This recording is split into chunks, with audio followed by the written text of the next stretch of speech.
up. Get ready. It's going to be a very, very intense journey.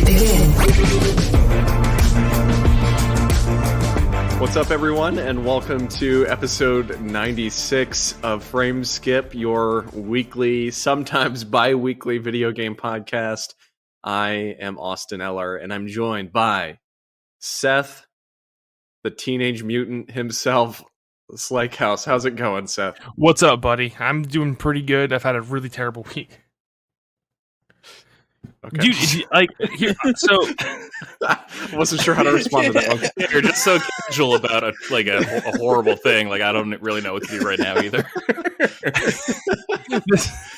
I'm like, cause it's true. I'm in a great mood today. I'm in really good spirits. But good. Earlier, I guess late last week, me and Caitlin were like, you know what? It's time. Let's start looking for a house. So there was the whole plan to buy a house this year, and I didn't know. I knew people were like stressed out about it. I didn't know how much of an absolutely miserable process buying a house was. Like, I wanted to kill myself all weekend long, like talking to my real estate agent, and it's terrible, dude. We looked at a house within 6 hours of it being listed, and that night it had 10 offers on it. And I was like, well, all right. They listed the house at 139. They listed the house as 169. It was estimated at 139, so they were already asking 30,000 above, estimated price. And I offered them another 15, and they came back and said like my offer probably wasn't even going to get countered. And I was like, okay, well, I'm done with that. That's what sucks, man. So like that sounds as brutal as when I was like looking for apartments in San Francisco, which is like one of the most like I can't even think of the word, like one of the most painful processes ever. And like we got really lucky with our house. It was like owned by a local family, and I grew up here and just like told them like, oh yeah, like I lived in California the last like 10 years basically. I just kind of want to move home, be closer to family. And that was the only reason they accepted our offer. Like they got another offer above asking, but it was like from people from New York. And I think they thought either like they're not locals or they're just going to gut this place and then Airbnb it, because like we live really close to like National Park, and it's like you'd make so much money doing that. But like they wanted like an actual family to be here. So like a big part of the house buying process from everyone I've talked to, especially around here, is just finding like cool people who like, oh, like you're just young and like you want to start a family, or like you just want more space. You want to like not be in a part. Like, it's like stuff like that will get you a house, which is so annoying. Yeah. That's just like depending on the generosity of other people to like actively leave money on the table, which is just a big ask in this economy right now. Yeah. So I think I talked to my dad earlier, which it was pretty sweet, because I floated the idea past him. I'm like, well, what if next year I just bought a lot of land and we built a house? And he's like, oh, I'll build a house for you. And I was like, okay, done. That's simple. Yeah. So speaking of people that own houses, you heard his voice, George. Oh yeah, the house owner himself, Loftus. How are you? I'm here. HOA, the baby. House owner. Yeah. Yeah, man. Build a house. Get a basement. Also, waterproof your basement before it's built. Oh yeah. Yeah, it's gotta not recommend that enough. Turn it. Are you gonna get like a little karate ring down in the basement? You can get back into your fighting shape. I could theoretically have anything I wanted. You would technically, if it's in your basement, you would have an underground fighting ring. Yes, I would. So, yeah. That's such a cute, dumb joke. Host tournaments. The cell games. You can host them in your basement. In a basement cell. You guys remember when we used to host E3 in Elijah's basement? Yeah. Yes. That was a great time. That was a great time. I miss those days. Classic time. Yes, I too miss E3, the thing that no longer exists. I miss having everyone there. Seth freaking out about Spider-Man, me freaking out about Resident Evil 7, and then just not everyone else not liking the best pizza in the world. I liked Red Baron. I like Red Baron pizza. I remember liking it. I remember Seth going, "It's fine." I mean, it could have been worse. Could have been worse. Could have had Little Caesars. I went to AMC for PlayStation 2017, 2016. I did that. So I went to a movie theater, and that was like the God of War reveal, I think. Oh, that was a good year for it. It was a good year for it, but like it was basically like, hey, do you want to come to this free movie screening? Get a PlayStation Cup, which will hold every pen you've ever owned in your entire life, and also get like a $10 PSN gift card. I'm like, yeah, and it's right next to my favorite bar and an Ike's sandwich plate. Like, yeah, I'm in. Yeah, let's do this. That sounds awesome. I think I did that in 2014 when I remember it was when they announced No Man's Sky. But I can't remember what. I think that was 2014, if I'm remembering correctly. To be What a real honest wonderful with time in you, games. I smoked a lot of plants that day and just laid in my bed and watched that, and nothing has blown my mind like that E3 reveal. And I never played the game. I bought it, never played it, still shrink. I want to play it. Supposedly it's really been upgraded, but I haven't played it still. I played it last year, and it's fine. Okay. There's still no goal. You're just walking around empty, desolate planets, destroying things, and it's like essentially Minecraft. Hey, baby, it's the journey, not the destination. Yeah, because I heard about what the destination is, and apparently nobody liked the original destination. Yeah, it's the center of the galaxy, right? That was like the whole. Yeah, it literally spit you back out at the beginning of the game. Oh, that sucks. That's not great. You guys remember what's his name? Peter Molyneux had a game in like 2012. Like he had that Studio 22 Cans or whatever. Yeah. And he had that one game where it's like a giant orb made of like 16 billion different like voxels. Yes. And you had to like just chip away at it. Like you're just touching your screen to clear spaces. And there was a secret at the center that only one person would get to access. And the secret was like, you can share it or you can just keep it to yourself. And like that was the entire point of the game. That's you guys remember ridiculous. That? I do remember that. I did not know that. Peter Molyneux is such like a pretentious dude, and he annoyed me so much, dude, because he was like the brainchild behind Fable, right? But he ran that series into the ground. I think he's awesome. I think you need to have like a big dreamer like that, right? Like that's like the Rob McElhenney character, right? On whatever that show is on Apple TV. Mythic Quest? Right, yes, thank you. He's like that. He's like Steve Jobs, right? Where like Steve Jobs isn't about engineering, but he would like take the iPhone and like put it into a cup of water and like wait for air bubbles to come out. And he's just like, see, there's still space in there. You know, like that's like Peter Molyneux's thing. It's like, we're going to plant a tree and the player's going to go and the tree's going to keep growing. It's like, all right, I guess. Yeah, sure. But why? He's like, because it's never been done before. It's like, I guess. Yeah. Okay. Yeah. Go for it. Dream big, you little man. Speaking of dreaming big, we're also joined by Mr. Dollar Bills himself. Elijah Steele, 600 of them, in fact. Only 600. Well, actually almost 400 or almost 701 because it's like 680 something. But it's going well. How are you on this fine Monday evening? Well, I'm good. You know, knowing now that you could go to any candy store and buy the store any chocolate bar that you could ever dream of. God forbid I walk into a place with penny candy. Clearing that entire store out. You're screwed. Man, inflation hit penny candy pretty hard in 2008. They're not a penny anymore. Yeah, like the housing crisis made it 4 like pennies. 5 cents each. Yeah. Which, like, I guess that's 5 penny candy, but it's also like, or a nickel or nickel candy, I think is.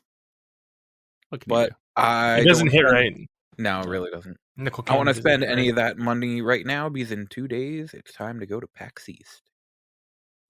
Are you? So you're going with your friend Nick? Are you going with anyone else? No, just us two. Okay. What are you looking forward to? I'm sure there are panels and stuff that you've already got planned out. There's some really interesting looking panels. There's one about Elden Ring.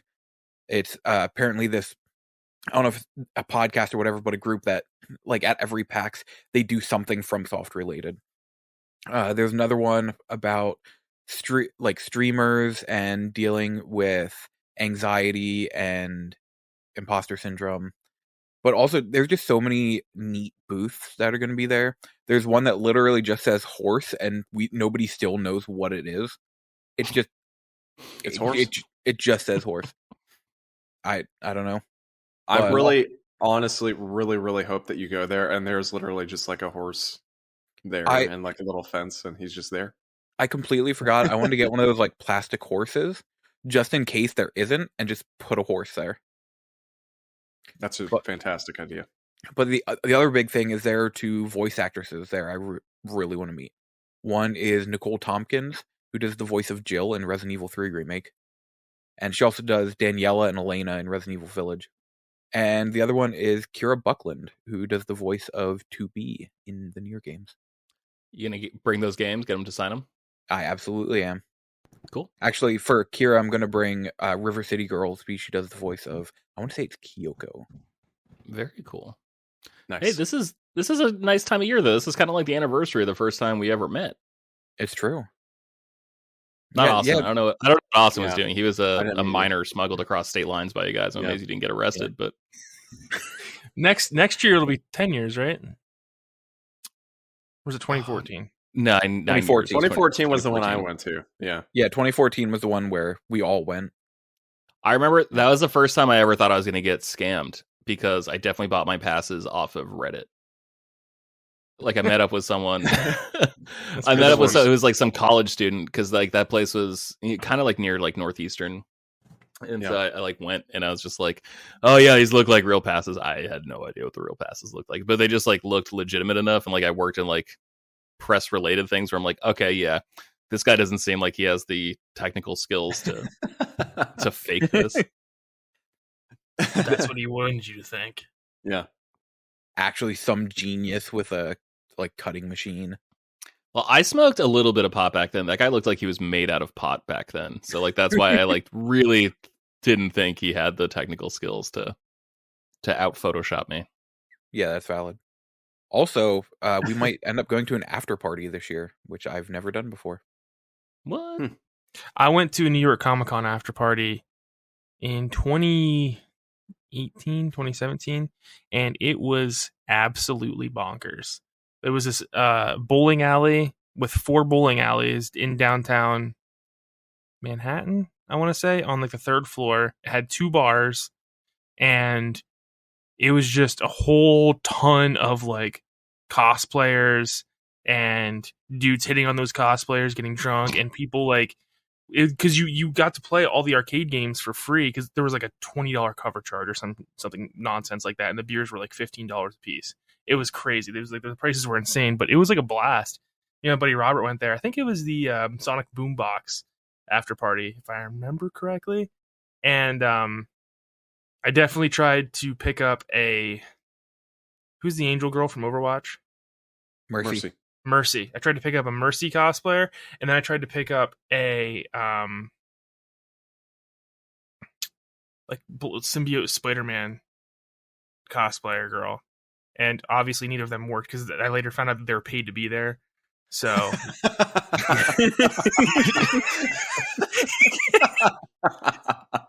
Wow, that took a very sharp turn. That was not what I was expecting. yeah, well, because they pay these like hot cosplayers to come and like, you know, attract more people to the party to make money.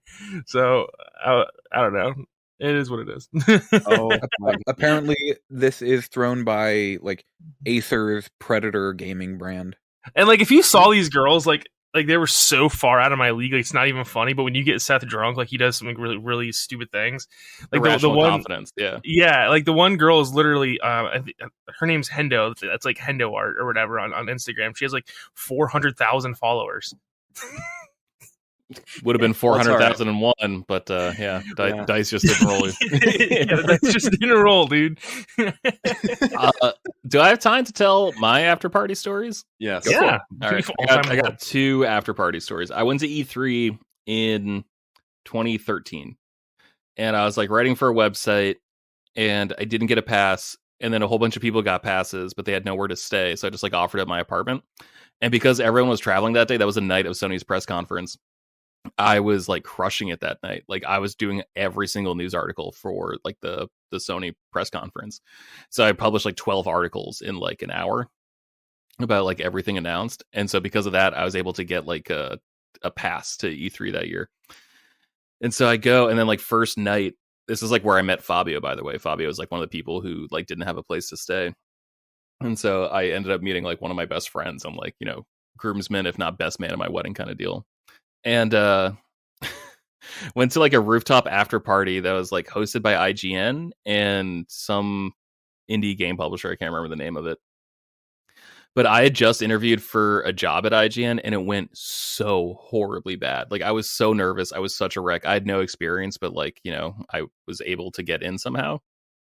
And it got to the point where like I was meeting all these people, And I was introducing myself. They're like, George, oh, I heard about your interview. I am so sorry. Like, it was like, oh, cool. Like, I already became like a cautionary tale around the office. That really bummed me out. But then the next night, like, I went back to E3. That was like the Friday it started. And then, like, party until like 2:00 in the morning, whatever. Then went back the next day. And then the cheapest beer in my neighborhood was at this place called Jumbo's Clown Room. And I'm not joking when I say, like, it was the only place to get a $5 beer within 10 blocks of me. Yeah, sounds about right. So Fabi and I went there and we recognized two people from E3 that were working like the Konami booth. And Jumbo's Clown Room is a great bar. It's also a burlesque bar where there are like literally like dancers, like themed dancers dressing all the time to music. It's not like a strip club because like they always remain clothed, but they just do, sexy time dances, whatever. And it was surprisingly dead for like a Saturday. And so we went there and just like got some beers, and we like saw these two dudes that we recognized from the Konami booth, and we're like, oh hey, like E3, like we just came back from E3. And they were like, cool man, like we're off the clock now, like we kind of just don't want to talk about it. We're just trying to get a beer. And we're like, oh shoot, sorry man, sorry. Like it was our first E3, we're just really excited. And then as soon as we said that it was our first E3, they're like, it's your first E3, why didn't you say so? And then they got us all like 3 rounds of shots, and we just started like knocking them back and just like talking about everything. It's just like, oh man, I remember my first E3. Like that was what like got them back in the mood to like be excited. And yeah, it was really fun. It was really nice. And then, just seeing people dance like Hot for Teacher or whatever at a burlesque bar called Jumbo's Clown Room. Huh. God, we sound like awesome. Old men reminiscing on our younger days. I mean, it was like 10 years ago. Yeah. Don't say 10 years ago. So yeah, it was our younger days. In my mind, I'm still 23. Oh, and dude, like, me too. It sucks because I'm 31, almost 32. Sucks. We all met 8 years ago. Well, Elijah, me and you met literally 13 years ago or something like that. Well, I mean, like at PAX, we all like met at PAX. Elijah, more like a liar. Am I right? This guy. Yeah. Yeah, I love you started. No, it was 2011, so 12 years ago. I was thinking it was 2011, yeah. 11 years ago. Amazing. Well, speaking of 11 years ago, you know what we should have started 11 years ago? The games we've been playing. So, George, what have you been playing this week? Deep Rock Galactic, baby. So, wait, Elijah, you're not around this weekend, are you? No. Okay. Austin, are you around this weekend? Maybe on Sunday, potentially. What time? I think I want to play Deep Rock Galactic with you guys. Like I want to like show you too. I want to show you why I'm like obsessed with this game, because I really do think it is like probably, if not like the best game of the year, it's probably not the best game of the year. I mean, Elden Ring came out, Kirby came out, whenever. But like it's the best like gaming experience I've had of the year. Like I think it is like the perfect co-op game. And I would love to play this fun party. With you guys. Well, I didn't think you had a PlayStation. You think Seth doesn't have a PlayStation? Do you have a PS4 still? I thought you sold it. I thought you were playing Elden Ring on PC. I am. Okay. I thought you sold your PlayStation to like beef up your PC. No. Okay. Well, I'm an idiot. Yeah, Seth, please come. Please come play this game. Oh, I'm gonna come. Also play the game, right? Yeah. Dude, I really want to play it though. I really wanted to play it actually when it was still in early access on PC. Like I've been wanting to play it for years and I just never have. So no, I'm in. I'm so in. Yeah, I mean, I'm around. I got to stay up super late tonight, so I don't think I get to game tonight. But besides that, like I'm pretty free later. I know you guys have like super early jobs and I don't. I just have a normal early job. But damn, I would love to play with you guys just to like show you like why this is the only game I consistently play. It is so much fun. Let's play it. Let's play it on Sunday, potentially. Right. I'll be there with you spiritually. That, and actually, quick shout out to Apple Arcade. I think I'm the only person here with an iPhone. I have an iPhone. I hope so. I hope you are. Okay. I love it. It's great. I can get it on my iPod. Remember when like wait, sorry. Does Android still do like what is it, like gingerbread? Like they still like name all their updates after like Not desserts? Yeah, I think it's ice cream sandwich, isn't it? This is the last one? No. Well, that might have been the last one they did, but 11, 12, and 13, I think, are all like they've moved to numbering. Well, that was the coolest thing they did, so that sucks that they stopped. But Apple Arcade is $5 a month, and you just get access to so many freaking games. And so, like, I've been playing like a little bit of Fantasia, not enough where I feel like comfortable to talk about it. But like, I've been playing just like a really nice like solitaire game every night that is just great. And like all microtransactions have been removed from like these old classic games. So like Doodle Jump, Cut the Rope, like all these like big mainstays that were just like had so many ads and microtransactions baked in, they just been re-released with like whatever the game's name was and a plus sign or whatever, and everything monetized about that game has been removed. Like, it's awesome. Like, you're just playing the games the way you wish you could have played them 10 years ago when they first came out. So that's just a quick shout out there. Also, Fantasia is gorgeous, and I can't wait. It's got to come to Switch soon. It's got to. There is something similar on Android on the Google Store that is like a ripoff Apple Arcade. I've never tried it. I'd be curious to know if it's as good. I doubt it, since it seems like Apple Arcade has a lot of exclusive stuff. But yeah, they really threw down for all this money for all these games. It's actually like kind of impressive. Like, I don't want to say it's like a competitive service, but it's like $5 a month. You know, like, it's getting to the point where I don't really think about it. And I like literally have just been playing solitaire when I can't fall asleep, or like reading comics. Like, it's such a night. It's exactly how I want to play mobile games on my phone. Like, it kind of broke other mobile games for me. Dude, I don't know if it's just me. I don't know what my deal is, but no matter what mobile game I play, like, I can just never. I'll play it for a few minutes and I'm just out. Like, I can never, for some reason, get a hold of it on mobile. The only one that I've really sunken a lot of time into was Dragalia Lost, which is the like Nintendo, which is the only one that's shutting down. Game that is about to get shut down. Yeah, the service is about to be lost. Yeah. So. I saw some numbers. Like, Fire Emblem is still like apparently like 3 to 5 times as successful as Dragalia Lost. So like, I understand like why they're shutting down Dragalia Lost, just because it looks like a loss compared to like other games that occupy similar spaces. You know, so like it sucks because like everyone I talk to like loves that game. But is that Dr. Mario game still going? No, that one's no. Yeah, they closed that. They closed that, and Miitomo. Oh yes, there's another one they closed. Miitomo was a real bummer. That one was super fun when it came out. Pokemon Miitomo. Shuffle is still going pretty strong. I really like that one. It's just like a match 3 game or whatever with like different Pokemon heads. I played that Animal Crossing more than New Horizons. Pocket Camp. I did like Pocket Camp. Yeah. That one was pretty fun, but I never touched Dragalia Lost, and now I probably won't. I like the little bit of Fire Emblem I've played, but like those games seem like really, really well tailored to the mobile experience. And the only real games, like, I actually ended up buying one of those Crossbones. I can't remember what it's called, but like the little thing you actually like slide your phone into. Backbone. Thank you. Yeah, they're great. Yeah, and so I've been doing that to play like Fantasia. And it's awesome. Some parts still like make more sense with the touchscreen because I definitely built it with that in mind, but. I don't know. It's pretty nice, man. Were you here when I had my revelation about like Game Pass and the controller? Yeah, because it changed everything for me. Literally, that's how I play games 99% of the time now. Do you do that? I kind of wonder too, just like getting like a dock for a phone and just like mounting it on a controller. You know? Yeah, I don't know how iPhone works, but for Android, you can definitely just get like dongles that plug into your TV and Bluetooth a controller to it. Yeah, but either way. Yeah, I need to get one of those grip things because like there's so many games too, especially with like the Final Fantasy Pixel remasters and like all that stuff that they're only putting on mobile. Like it seems like a good time to pick one of those up. So at some point, so insane. At some point, I need to. But Elijah, what have you been playing this week? Honestly, I've just been playing Elden Ring. I've put like a little over 50 hours into it since last Friday. Wow. So, yeah, I'm 10 trophies away from the platinum now. What kind of build are you running? Tell me about it. Strength build, running 2 katanas. That makes no sense. What are you talking about? Why? Katanas are a dex weapon. Well, I mean, it's strength and dex. They're both at like 55 right now. And turned 1 into a blood katana. Okay. And it really helped when fighting Rykard. Taking the Bloodhound step? The what? Is it Bloodhound step? The teleport step? That's the Bloodhound Gang is the band. Okay. So you've only fought Rykard. Oh no!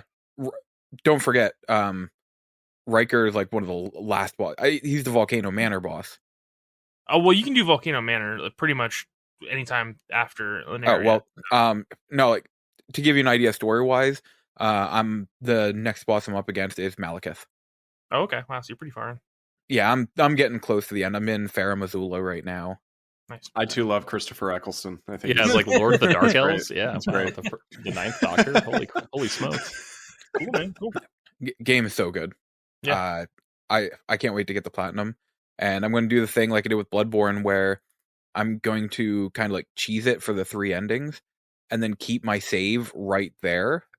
That way, in case anyone ever wants like help playing Elden Ring, I can just go to anywhere in the game basically and help them out.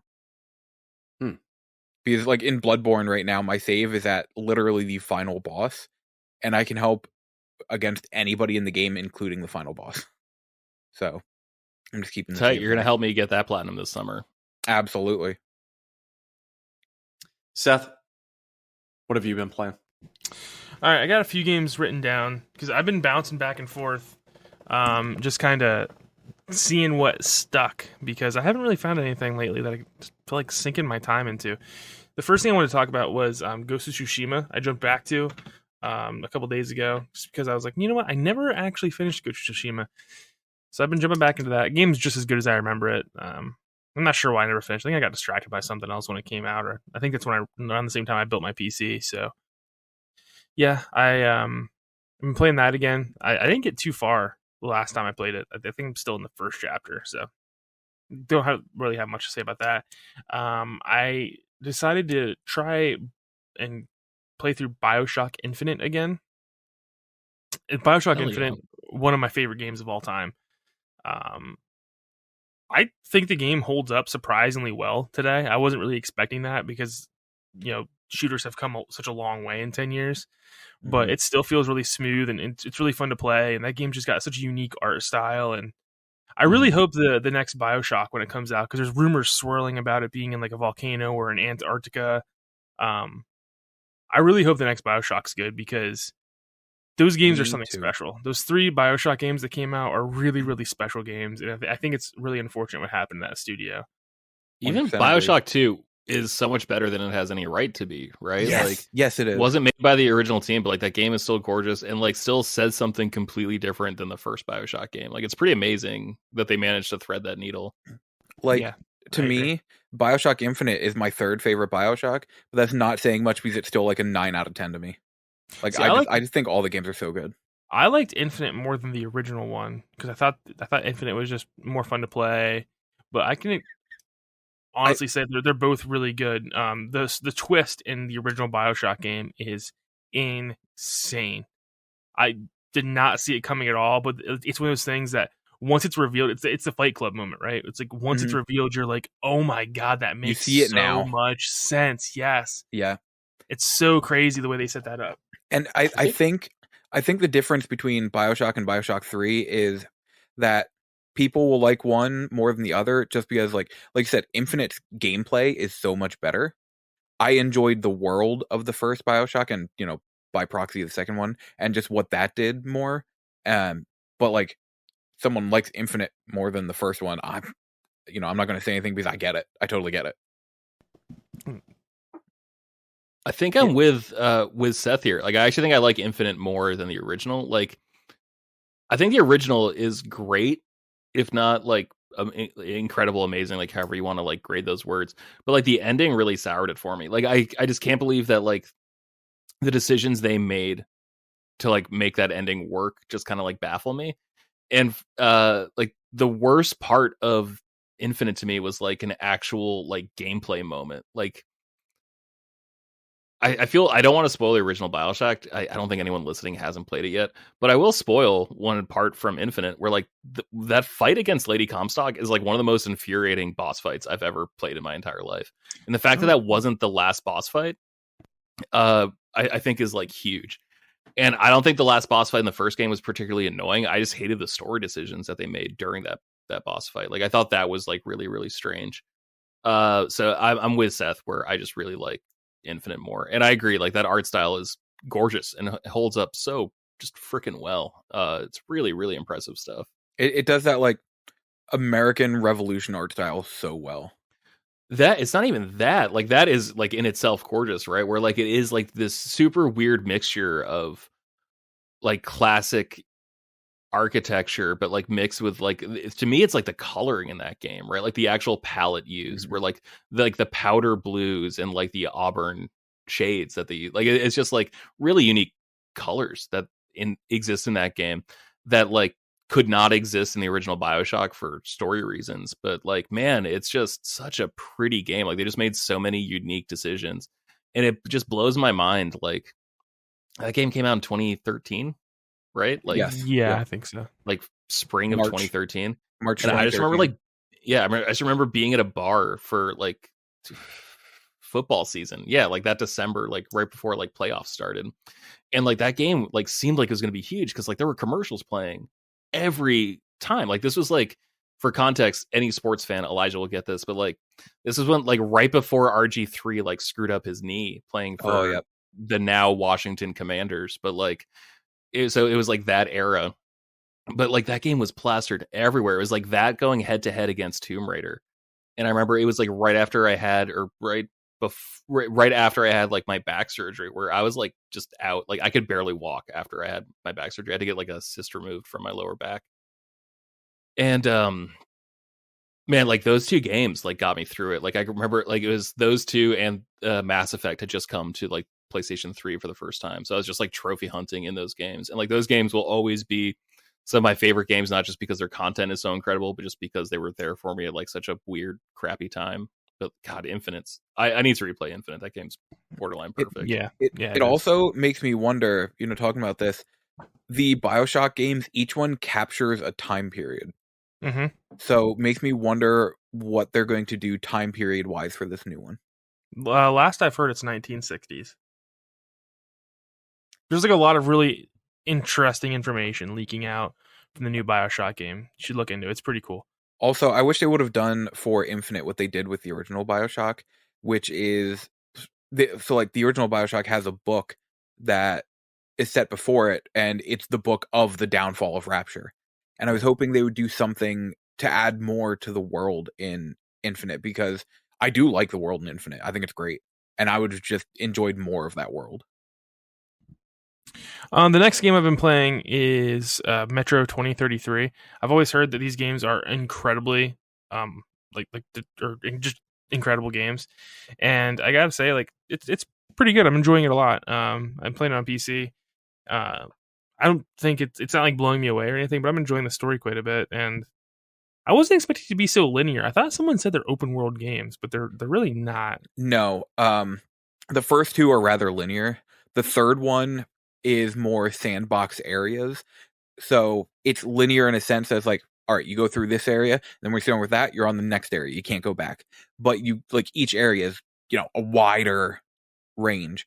Like the beginning of it's a little linear, but then it just expands. It's harder than I thought it was going to be. It's a pretty difficult game, especially with the survival elements. Like you run out of ammo pretty quickly. So I'm enjoying that quite a bit. I don't really have a whole lot to say. I saw an advertisement for, and I've been looking for something new to play on my phone, so I downloaded Final Fantasy War of the Visions, and this is a spiritual successor to Final Fantasy Tactics, War of the Lions, and it's actually really, really good, but I have a serious problem with it, and the reason I wrote it down just a second ago was because, George, you were talking about how Apple Arcade released all these games and took the microtransactions out of them. This game would be absolutely incredible if it wasn't for the gacha elements in it and like the microtransactions.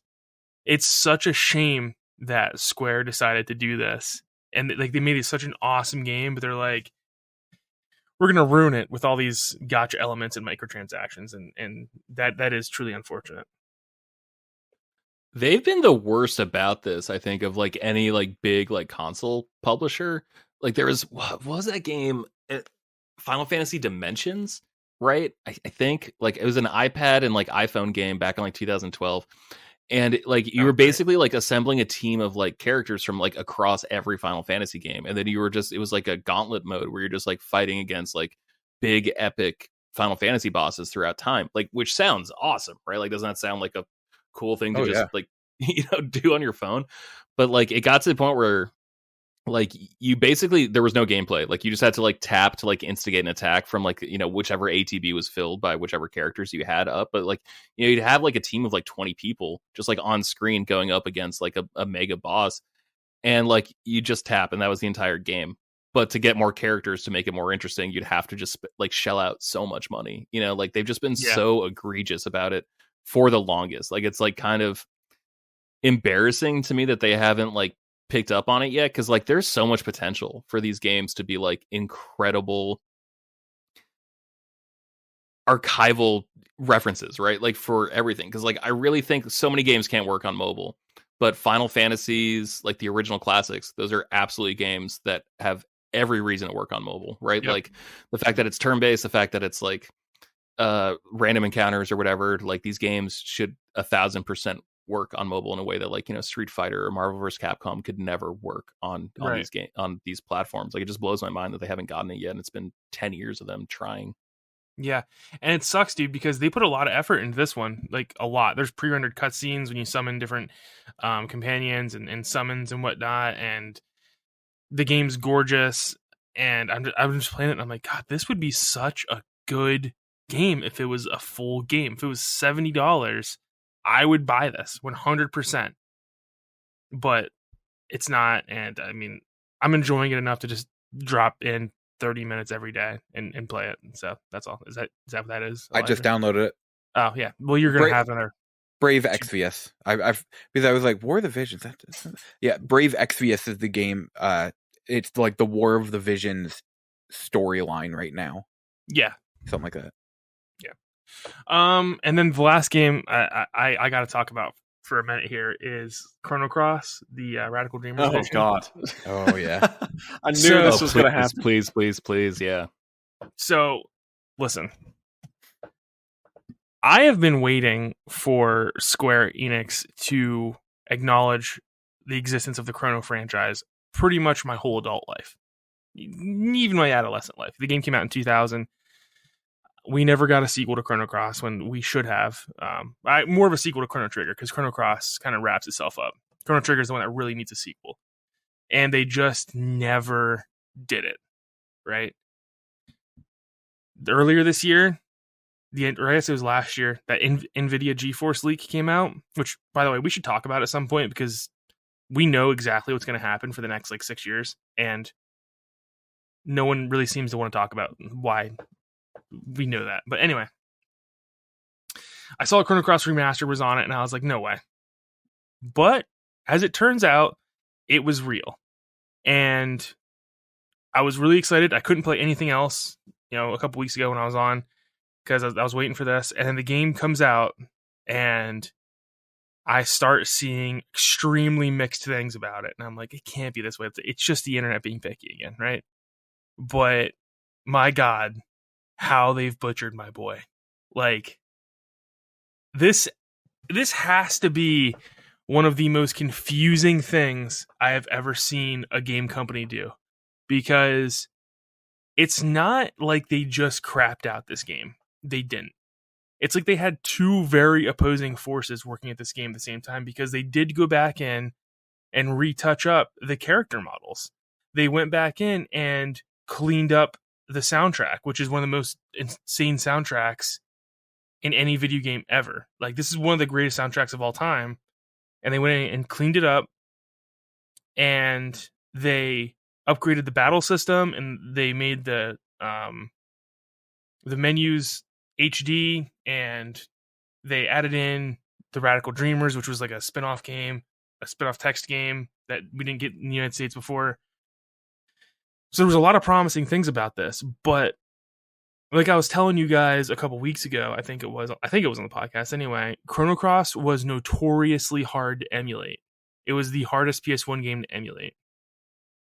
I don't know why. I don't know what about Chrono Cross makes this game, so intense on emulators, and even the PS1, the frame rate wasn't great.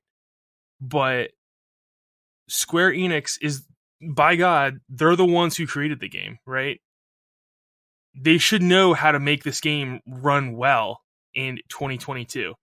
And yet it comes out and the frame rate is absolute garbage. Like, the frame rate was bad in the original. it wasn't. I mean, okay, so it wasn't bad, but like it did drop in times, especially when you're using special moves and whatnot. That was basically because it looks like a PS2 game and it's on the PS1. It's easily the PS1's prettiest game, and I thought like it's not going to bother me because I'm used to like the frame drops in the original version. But this game drops down to single digit frame rate. Yeah. In certain scenes, and it doesn't do that bad even on I can't talk tonight. Even on emulators, it doesn't drop that bad. Dude, it's nuts. Like, I keep referencing the Digital Foundry video because they have shots where it's like, here's the original version and here's the PS4 one, and it's like multiple times the PS4, the new port, will be running at like 10, 15 frames lower than the PS1 version, which is, how's that even possible? Yeah, it doesn't make any sense. And like, here's the thing, that's not even the most egregious thing they did. So the other thing that you got to understand about like upgrading PS1 games is the animations in a lot of times were locked to the frame rate. So Chrono Cross's animations are in a really low frame rate, which is why the characters, like, you can kind of see them like jitter when they move. What they should have done was gone back in and update the characters' animations to make them 60 frames and more smooth, like the frame rate of the game should have been. But they did not do that. So even if your game is running smooth, the animations still don't look right. Go ahead, George. What do you guys say? Last year we saw the GTA definitive editions release, and those were probably to date like just the worst condition like remasters on launch, right? But I personally had faith that Rockstar was going to do something about it because there was just so much negative press about like how crappy those games ran. Do you have any faith whatsoever that these games will, like that Chrono Cross and Radical Dreamers, will be improved, or do you think like this was their one shot and they just blew it? Oh, they 100% blew it, and Square Enix is not going to go back and fix it. This is kind of like the larger discussion I want to have, because, all right, first off, let me finish. The worst thing they did to Chrono Cross was they used an AI upscaler on the pre-rendered backgrounds. Chrono Cross had these beautiful hand-drawn backgrounds that the characters would run on, sort of like Final Fantasy VII, if you've ever seen them. And instead of retouching them, making them HD, and putting them back in the game, they used AI to upscale them. Now, you can do this, but it requires a lot of teaching the AI, a lot of training, and a lot of, going back in manually and touching up certain things. And what we got was something that actually looks awful. It's a blurry mess, and the original looks way better.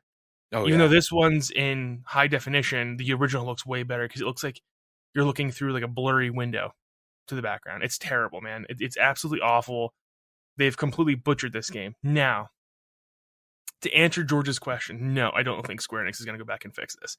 They do not have much of a history of giving love to the Chrono franchise whatsoever, and they're just the most inconsistent studio/publisher I've ever seen, man. Like, the frame rate in Chrono Cross has been fixed already, but it was fixed by modders.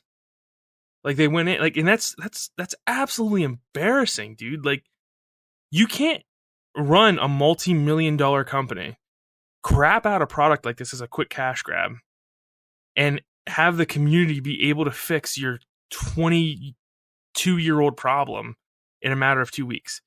So what the person did was he opened a cheat engine, of all things. I don't know if you guys are familiar with cheat engine. It's a program on PC that allows you to alter the values of a game in their hexadecimal. And he just started messing with the code. And by trial and error, he was able to fix the frame rate in Chrono Cross. And it works perfect. So now, one of the problems with the Radical Dreamers edition is fixed. And I'm able to play it at 60 frames a second. And it runs silky smooth. Perfect. So, I don't know, man. The larger discussion I wanted to have was because I saw Kingdom Hearts 4 was announced last week. And Kingdom Hearts is a series that I used to absolutely love, and Square has just killed that love for me. Like, I can't do it anymore, man. I can't handle the Kingdom Hearts nonsense. And it's a company that has one of the biggest gaming and historic gaming franchises of all time. Yet, since Final Fantasy X, there has been nothing but massive development issues. A lot of people don't know that Final Fantasy X was almost completed and they completely scrapped the project and restarted it. There was going to be an older, different main protagonist. Final Fantasy XIII was supposed to be a PS2 game, and that was scrapped and restarted. Final Fantasy XII had 2 different games merged into each other. Final Fantasy XIV was obviously a notorious train wreck that had to be completely restarted until it was good. Final Fantasy 15 doesn't even exist. That was Versus 13. And now we're supposed to get Final Fantasy 16, which we were supposed to have information on last year, but they were radio silent on. And Final Fantasy Remake Part 2 has been completely radio silent. And it's just like, what is going on in this company? Like, they crap out a gem once in a while, and we're like, oh, this is the big turnaround for Square Enix. But in the middle of the gems, they take 15 steps back. I don't understand how this company can be run like this and what they're doing. You know, they just put out, and we talked about Strangers of Paradise, and we had that interesting theory last week that I was talking about them emulating Western I don't know, what would you say, Culture. Culture. Yeah, culture. That's where I was looking for. Thank you. Like culture and like values, I guess, like in design, right? Yeah. And then they put out this article this week, and they're like, well, we can't make good games by emulating Western stuff. And it's like, dude, that's all you've done for the last 15 years. That's what you've done for the last 15 years, and now you're saying you can't make good games doing that? It doesn't make any sense. They put out Guardians of the Galaxy with no advertisements whatsoever, and they're like, well, it didn't sell as well as we thought. The first Lara Croft Tomb Raider game in the reboot sold like 4 million copies, and they were like, it didn't meet sales expectations. And there's just so much happening at Square Enix where I'm like, this company clearly needs completely restructured. Like, there is something really wrong with Square Enix's management. Let's not forget, they were going to have a different company create Final Fantasy VII Remake, a company that had no business even touching that game, CyberConnect 2. A company that makes the Naruto games, which are fine games, but they're not the games that we need for Final Fantasy VII Remake. Let's be honest here. CyberConnect 2 is not the studio. So that's my opening statement. That's all I got to say about Square Enix. I have nothing else to say, really. Disgusting. Yeah, it's just sad to see the way that they've gone. Honestly, I mean, like you said, I mean, every now and then there's a gem. I mean, I still think Final Fantasy XIV, honestly, of the past, God, at this point, probably the past 20 years is probably the best game they've put out. Like A Realm Reborn, not the original, obviously. I agree. Yeah, the train wreck that they corrected. But I mean, aside from that, like, you're totally right. It's always, you know, one relatively decent step forward and about 16 million steps back. This whole Kingdom Hearts thing is insane to me. I mean, I knew they were going to continue it, just knowing story-wise what happens at the end of 3. I mean, it's clearly set up where that game is just not over. Right. Mm-hmm. So I knew it was going to happen, but still, it's like, man, we're getting Kingdom Hearts 4. Like you said, Seth, they're supposedly working on Remake Part 2, 7 Remake Part 2. Yep. We've got 16. The Final Fantasy 9 remake was in that NVIDIA GeForce leak. Oh, and make no mistake, that is going to be 100% a crapped out port as well. That's all that's going to be. I'm sure it will be.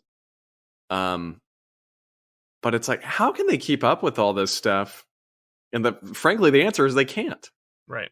And they've proven time and time again that I don't know if it's that they have too much on their plate or what the deal is, but they have really, really struggled the past 10 years.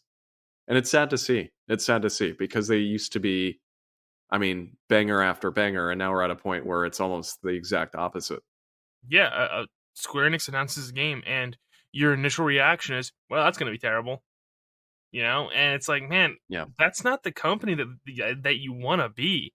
There's no reason for it to be this way too.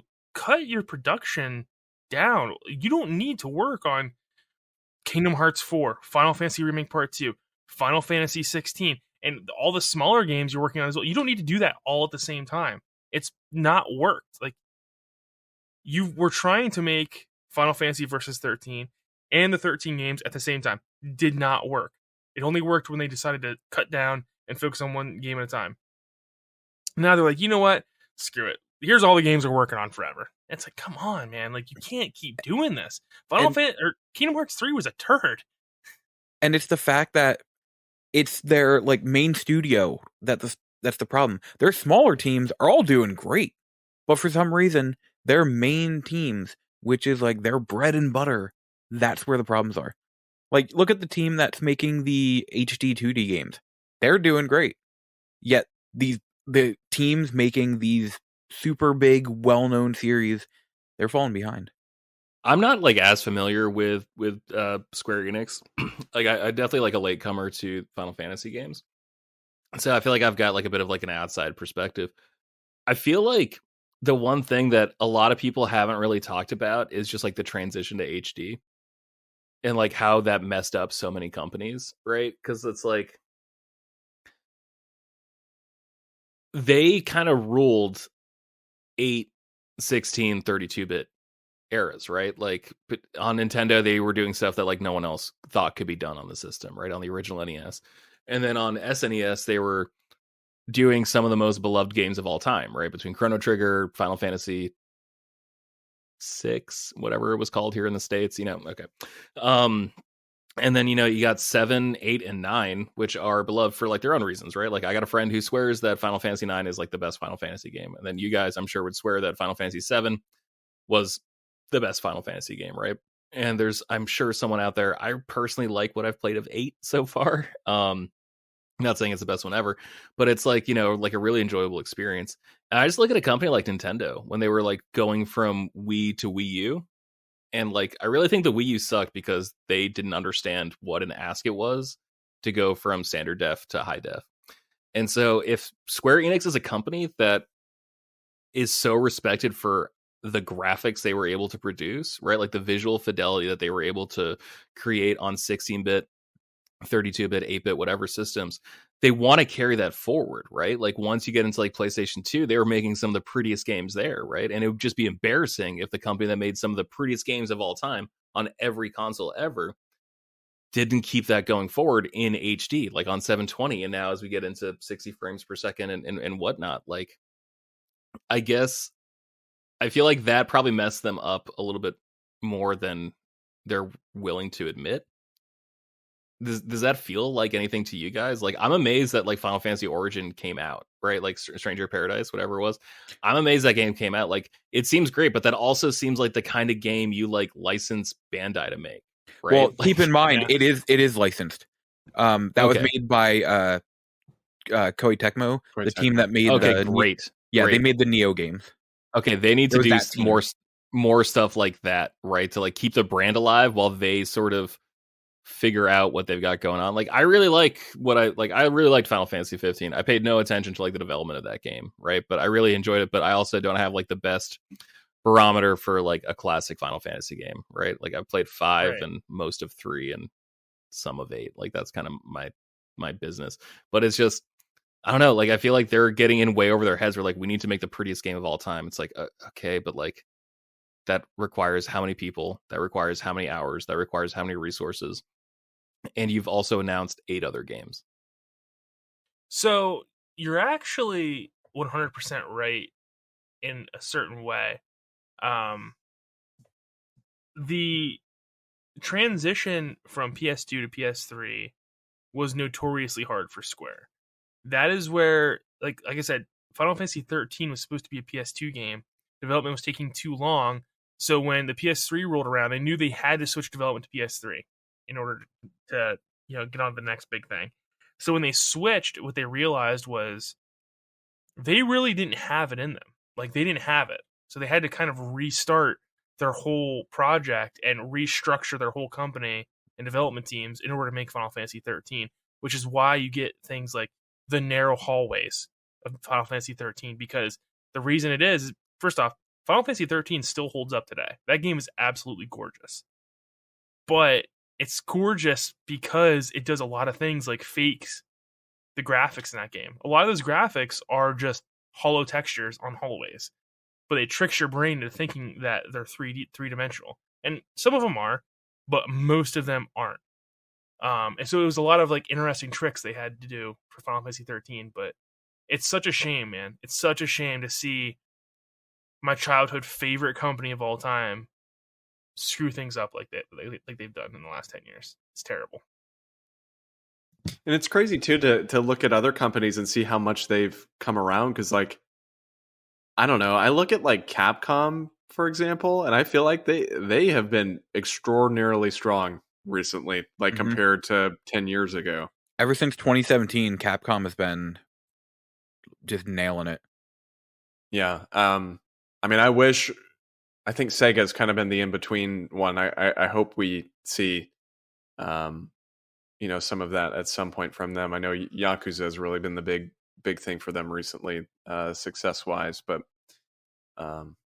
yeah, so it's interesting to see how things have changed over the past 10 years. So well, it's just funny too, because like, weren't we talking 10 years ago? Like that was around the time Resident Evil 6 came out, right? Like, and like Operation Raccoon City and like all these like kind of like duds that just came out. Like it wasn't that long ago that we were talking about like, should Microsoft buy Capcom? Should Sony buy, like, should someone like put them out of their misery and just kind of like give them like a little bit more focus, And so like I don't know if like we're quite there yet with Square Enix, but we were talking a couple weeks ago, like maybe a month ago, whenever Microsoft bought Activision.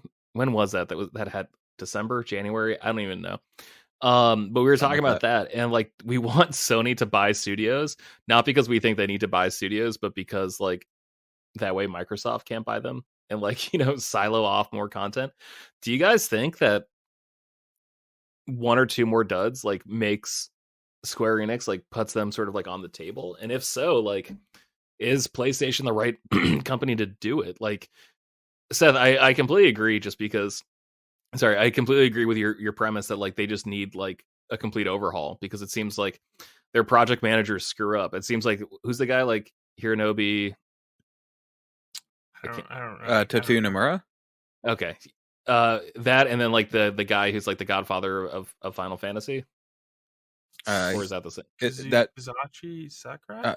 Hironobu Sakaguchi? Yeah, okay, yes. Like these key figures, right, that are like clearly instrumental in the development and just like shepherding of series from like ideation through execution to like the fact that they're eventually published.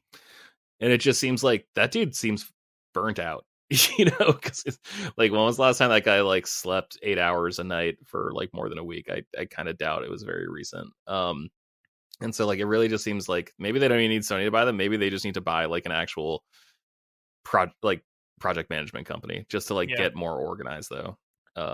I was gonna say it's not even it's not that they're duds, because the Chrono Cross thing really sucks, but regardless of how development went, Final Fantasy 10, 12, 13, 15 were all major hits.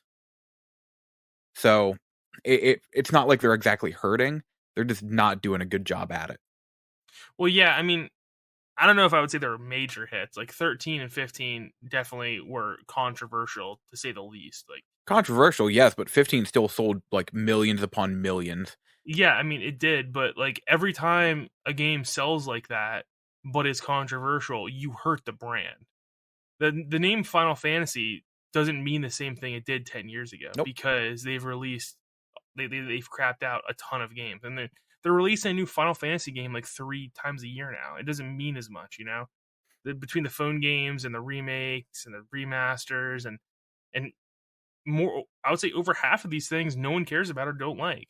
And I can't say that though, because like I know so many people. I could right off the bat tell you pretty much every single Final Fantasy game. I could tell you someone that's their favorite game, like their favorite game ever. And I know so thinking of 15, I know a ton of people who love 15. Like I know a lot of people who love it. So while it may not have the same like name recognition as it had, back in the PS1, PS2 era, it's not like it's exactly hurting. Like, you know what I mean? They're not, losing a ton of money on all this. They're not worried, basically. Well, I don't know, man. Nothing's invincible, right? And you No. can't release subpar products consistently or have development problems and delay things consistently without people being like, yeah, I'm over this. I'm over Kingdom Hearts. They've ruined Kingdom Hearts for me. I saw the Kingdom Hearts 4 trailer and I felt audibly audibly groaned. I'm like, oh my god, they're gonna keep doing this. Here we're gonna get more Kingdom Hearts trailers for 5 years until they actually crap this game out. I'm just like, I'm done with that, man. And I used to love Kingdom Hearts. I was the biggest Kingdom Hearts fan. You know why? Because Kingdom Hearts 1, 2, Birth by Sleep, they were all amazing. And they released crap like 358 over 2 days. They released crap like what was the one on 3DS? Dream Drop Distance. And it's just I hated that game. And it's just like, man, they weren't terrible and they sold good, but they were just like, there was too much and it wasn't good, it wasn't amazing. So it was that same thing can 100% happen to Final Fantasy. If Final Fantasy 16 isn't great, they're going to start having issues. And if Final Fantasy Remake, God forbid, if Final Fantasy Remake Part 2 isn't amazing, they're going to start having issues. That's what I'm saying. No one's invincible. And for some reason, they need to restructure their development teams. 100%, that needs to happen. I just think they're not in as bad a position as thought. Financially. And like Final Fantasy 15 was not a bad game. It wasn't subpar. That was an amazing game. It was fine. The second half of that game's terrible. I mean, I liked the second half of it, so that was Who when would I you thought it rather was at its be? best. Who would you rather be, Square Enix or Bethesda? Square Enix. In a heartbeat. Bethesda. That's easy. Yeah, Bethesda. But whatever Bethesda released. Bethesda hasn't released a game since Fallout 4, right? They released Fallout 76, which was an absolute train wreck. But yeah, but that was like a new studio. That wasn't like the main Bethesda, was it? No, but they're gonna release. Oh no, yeah. They're gonna release. Are you talking about just the Starfield, and that's gonna be massive. They're gonna release The Elder Scrolls 6, and that's gonna be even more massive. Yeah, it's gonna be massive. We don't know if it's gonna be good. I mean, I guess right. I at least Square Enix is I don't want to say flooding the market with titles, but at least they're making something. I don't know. It feels like Bethesda is kind of like a close equivalent because there's been a bunch of Square Enix titles that are great, like the ones they publish, right? I think Guardians of the Galaxy is absolutely incredible. I personally love the Tomb Raider games, right? All these things are great that have the Square Enix name on it. So that's kind of saving the brand too. And Bethesda, I really like Ghostwire Tokyo, man. I think that is a good ass game, despite not being developed by Bethesda, just published by it or whatever. But I don't know. I think Square Enix seems like it's in better shape than Bethesda. I am way more confident about Square Enix than I am Bethesda at this point. Same. I did just look, and Fallout 76 was developed by Bethesda Game Studios. Yeah, that's what I said. All right, so I mean, but that sucks, right? That was the main team, and that's what they crapped out. I would take any of the recent Final Fantasy games over Fallout 76. Right. But Bethesda doesn't release 10 games a year either. Well, neither does Square. You're saying just a name with Final Fantasy in the title, right? Yeah. Okay, so not actually the main studio's games. Yeah, right. They don't release. But you're not getting 10 Fallout games a year. You're not getting 10 Skyrim games a year or Elder Scrolls games a year. What I'm saying is the next game Bethesda releases, it's going to be Starfield. People are extremely, extremely excited for that game, and it's gonna sell incredible, regardless of what the reviews are. The next Final Fantasy game's probably also gonna do that, but I don't think Final Fantasy holds the same traction anymore as it did. I think Final Fantasy is going to start slipping if they keep releasing mid-tier titles. See, the difference is you're putting a title that people know, they have an expectation. Starfield is an entirely new thing, so it's like people aren't going in with this expectation other than there's going to be cheese wheels walking around at some point. Like, and that's the big difference. Imagine, think about it. The last Elder Scrolls game, so critically adored. We haven't gotten anything Elder Scrolls other than a 10-second teaser in 11 years. But That's not a true. good We got thing. Blades, which melted people's phones and their Switches. But that's a good thing. Having more of something does not necessarily mean that that is good. No, you're right. It doesn't. But at the same time, if there's something people like, there's a difference between having more of something and actually doing something with it. Other than releasing the same exact game 5 times. Gun to your head, though. Gun to your head. Like, is any of the Final Fantasy games released in the past, let's say 10 years, right? Are any of those games below a C+? I'm going to ask Elijah first. Elijah, are any of those games below a C+? Past 10 years? Of the ones I've played or no people talk about? No. Okay. I'm not counting the mobile games just because there's like too many to keep up with. Seth, are any of the games of the last 10 years below a C+? Yes. Lightning Returns was critically panned. Lightning Returns wasn't in the past 10 years. Okay, that's semantics. That's semantics. But like, okay, so that's one that like immediately came to mind, right? Like, I think that is better. Like, I think a longer track history of average games is better than like where like Bethesda is right now, where like they haven't released an Elder Scrolls game in 10 years, 11 years now. You know, like it's one of those things where like I think I'd rather be personally like relevant and average and then like being able to blow people out of the water, because like there's just so much pressure on Bethesda right now. Mm-hmm. Right? Like if that game is a C, then like that sucks that we waited 10 years for a C. Like I guess like that's the point I'm getting at. Whereas like with Square Enix putting out so much stuff with the Final Fantasy branding on it, like the fact that like those games are like average-ish at least, if not like cult classics, you know, like not classics, but like cult favorites, right? Like I think that's better. I mean, don't get me wrong. I think Starfield and Elder Scrolls 6 are going to be terrible. I think they're going to be bad games. Like I think Elder Scrolls is going to be garbage. Which sucks because Skyrim is like one of the best. When they came out and said you can't climb ladders in Starfield, I immediately knew they were still using the creation engine and it wasn't that much upgraded. So, and I just know that it's going to be a complete mess, just like the other games were. Yeah. Sorry for bringing up Bethesda. I'm just trying to think of like an equivalent that I am like more familiar with, just like trying to like shape the discussion like that. I don't know. It's super fascinating just from the outside though, because like I always thought Square Enix was like doing well, and like obviously I'm not a passionate fan the way you guys are. But it's just mind blowing to think about. I will say it would be nice if they did do something like Capcom did, where, you know, we mentioned earlier, like 2017, Capcom turned everything around and started making so like Street Fighter 5 at first was like a what, but then that turned around and became like a super good, competent fighting game. Resident Evil like turned around and became so much better than it had been in so long. The Monster Hunter games since then have been incredible. Monster Hunter's great. They've made nothing but quality games since the then. new Devil May Cry. Yeah, the new Devil May Cry is incredible. Good. I think Devil May Cry 1 through 4 is okay. I think Devil May Cry 5 is one of the best action games I've ever played. What about DMC? I haven't played DMC. What game? Okay. What is it? DMC Devil May Cry. Never heard of it.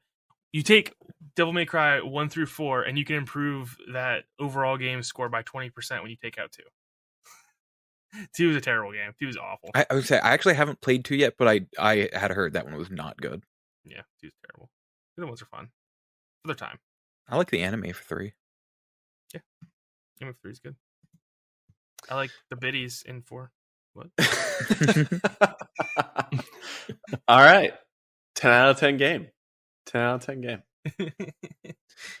All right, guys. Well, I guess we'll wrap it up there. Appreciate everybody tuning in. It's been a fun episode. And of course, you can always find us on social media. We are at frameskippod on Twitter and Facebook and Instagram. And then we're each individually on Twitter. Seth is at Seth the 90s Kid. Elijah is at Loco Lizard Man. You can also find his Twitch at Loco Lizard Man, so go find him there. And then George is at PurpleBird616. And of course, that's also the home of Shortbox Summary, which is George's comic book podcast, which you can also find probably wherever you're listening to us. So go look up Shortbox Summary. Yeah, subscribe. Give a rating. Give a rating to both of these shows. We need to start mentioning that at the top. We really need to start mentioning that at the top. Rate shows, leave comments, help us out. The bigger each of these shows gets, the cooler guests we can get, the cooler things we can do, the more time we're afforded just because we don't have to worry about marketing our own podcast. You can really help out Shortbox Summary. You can really help out Frameskip. We are getting close to 100. And hot damn, would I personally love to do something huge and exciting for 100. That's true. So we should do that. Help us out.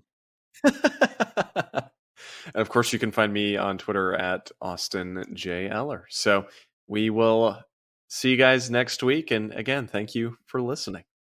Bye.